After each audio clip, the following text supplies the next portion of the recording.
बणपुरीत माणुसकीची हत्या, चोरीच्या संशयावरून पोटच्या मुलींना रात्रभर उलटे टांगून बापानेच केला अमानुष छळ।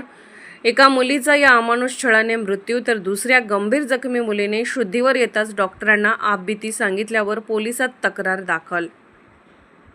चोरीच्या संशयावरून पोटच्या मुलींना रात्रभर उलट्या टांगून बापाकडून अमानुष छळ करण्यात आल्याची धक्कादायक घटना सांगली जिल्ह्याच्या आटपाडी तालुक्यातील बणपुरी या गावात घडली आहे। या घटनेनंतर 10 वर्षीय सानिकाचा मृत्यू झाल्याने परिसर अक्षरशः हादरून गेला आहे। दादू हैबत यमगर या निर्दयी बापाने स्वतःच्या पोटच्या मुलीला संपवलं असल्याचा धक्कादायक प्रकार दुसऱ्या बहिणीच्या थरकाप उडवणाऱ्या साक्षीनंतर उघडकीस आला आहे। या प्रकरणी पोलिसांनी निर्दयी बाप नाना हैबत यमगर याला ताब्यात घेतला आहे।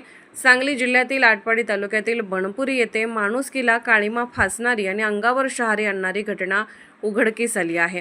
केवळ चोरीच्या संशयावरून 2 निष्पाप मुलींना रात्रभर उलटे टांगून त्यांचा अमानुष छळ झाल्याचा प्रकार समोर आलाय।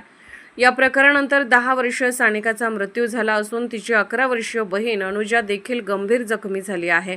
या घटनेमुळे संपूर्ण परिसरात मोठी खळबळ उडाली असून नागरिकांमध्ये संतापाची लाट उसळली आहे।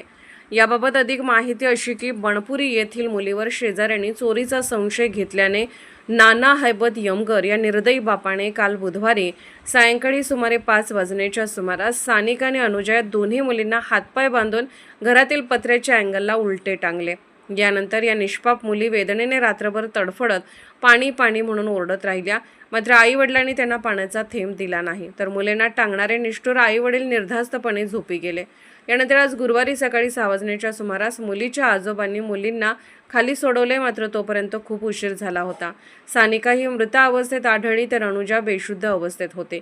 यानंतर अनुजाला जखमी अवस्थेत तातडीने रुग्णालयात दाखल करण्यात आले, तर मृत सानिकाला दुसऱ्या खासगी हॉस्पिटलमध्ये दाखल करण्यात आले, मात्र सानिका मृत असल्याचे डॉक्टरांनी सांगितले। दरम्यान ही घटना बाहेर येऊ नये म्हणून संबंधित कुटुंबियांनी मयत सानिकेचा अंत्यसंस्कार गुपचूप करण्याचा प्रयत्न केल्याची धक्कादायक बाब समोर आली आहे। मात्र जखमी अनुजाने शुद्धीवर आल्यानंतर आम्हाला वडिलांनी हातपाय बांधून टांगले आणि मारहाण केली असे सांगितल्याने हा संपूर्ण प्रकार उघडकीस आला। या संपूर्ण प्रकारानंतर मोठी खळबळ उडाली असून सध्या पोलिसांकडून घटनेचा सखोल तपास सुरू आहे। घटनेनंतर आणखी एक धक्कादायक प्रकार समोर आला आहे। मुलींना सोडणाऱ्या आजोबांवरच मुलीच्या वडिलांनी कोयत्याने हल्ला करत त्यांना धमकावले होते। यामुळे कुटुंबातील अंतर्गत वाद आणि कौर्याची परिसीमा स्पष्ट होत आहे। ही घटना केवळ एक गुन्हा नसून माणुसकीचा झालेला क्रूर खून असल्याची भावना व्यक्त होत आहे। 2 निष्पाप जीवांवर एवढा अमानुष अत्याचार करणाऱ्या आरोपी विरोधात कठोरात कठोर कारवाई करण्याची मागणी नागरिकांकडून जोर धरत आहे।